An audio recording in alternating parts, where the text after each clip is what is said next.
la libertad caminaba, aún con pasos inciertos, y precisó del esfuerzo de todos en ese tiempo.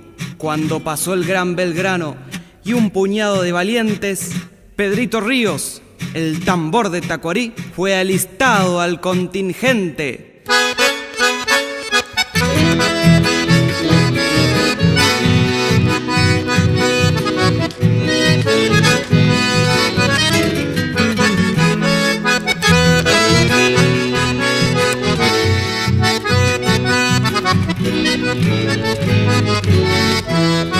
Perdido en los confines de la patria de humedal, Yaguareté Corá se recostaba en el juncal.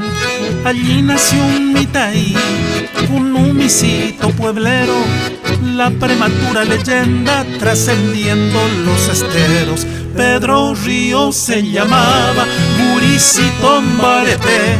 Fue la audacia, fue el coraje de su pago Abañé. Batió su parche contento, inocencia musical. Como jugando en la guerra, cayó en descarga fatal. Desde Yaguareté Corá, Concepción Corrientes, hasta Tacuarí, Paraguay, la infancia es un continente, latiendo en un solo pulso, al ritmo de su tambor, para que sueñen los niños con un pueblo sin dolor.